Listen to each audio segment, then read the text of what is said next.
Hello दोस्तों, नमस्कार। स्वागत है आपका हमारे YouTube चैनल में।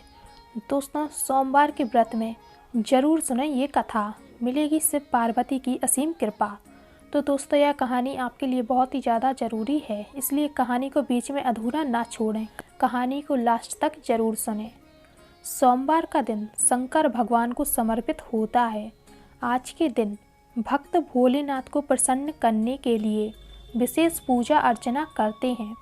कुछ लोग आज के दिन व्रत भी रखते हैं ताकि शिव की विशेष कृपा प्राप्त की जा सके।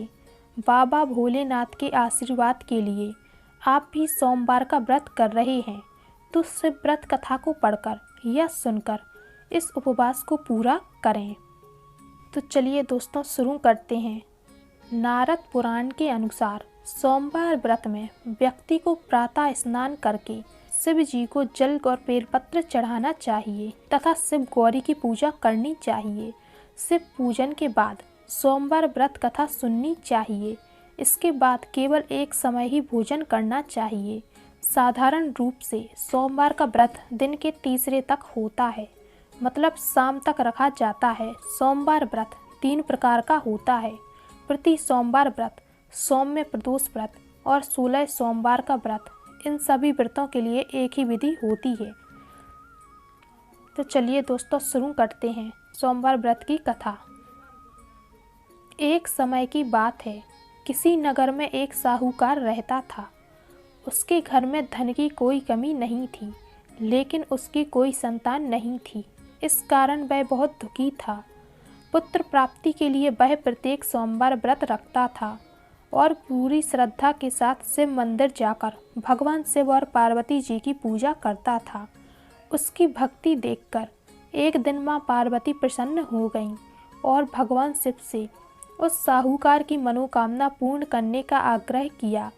पार्वती जी की इच्छा सुनकर भगवान शिव ने कहा कि हे पार्वती, इस संसार में हर प्राणी को उसके कर्मों का फल मिलता है और जिसके भाग्य में जो हो उसे भोगना ही पड़ता है। लेकिन पार्वती जी ने साहूकार की भक्ति का मान रखने के लिए उसकी मनोकामना पूर्ण करने की इच्छा जताई। माता पार्वती के आग्रह पर शिव जी ने साहूकार को पुत्र प्राप्ति का वरदान तो दे दिया, लेकिन साथ ही यह भी कहा कि उसके बालक की आयु केवल 12 वर्ष होगी। माता पार्वती और भगवान शिव की बातचीत को साहूकार सुन रहा था।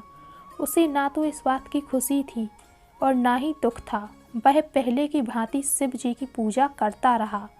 कुछ समय के बाद साहूकार के घर एक पुत्र का जन्म हुआ। जब वह बालक 11 वर्ष का हुआ तो उसे पढ़ने के लिए काशी भेज दिया गया।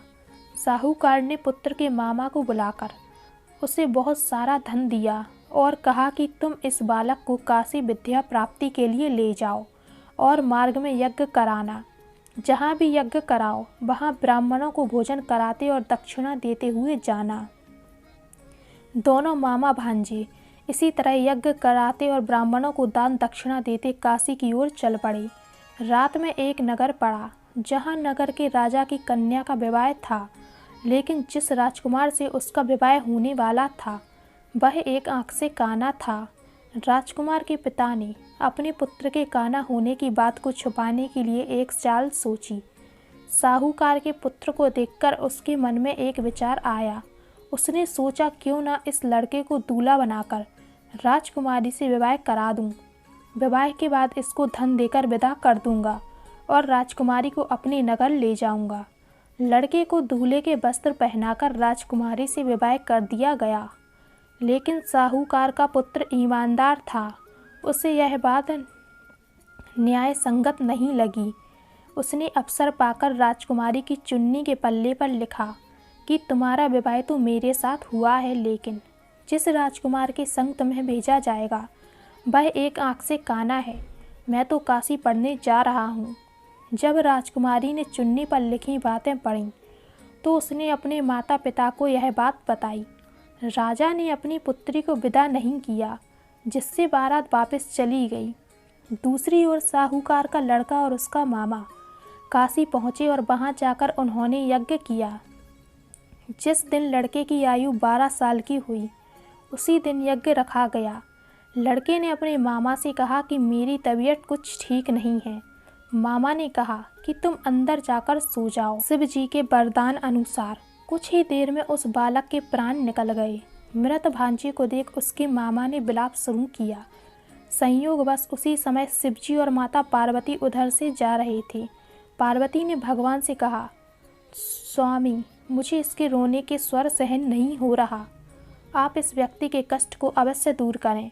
जब शिवजी मृत बालक के समीप गए तो वह बोले कि यह उसी साहूकार का पुत्र है जिसे मैंने 12 वर्ष की आयु का वरदान दिया।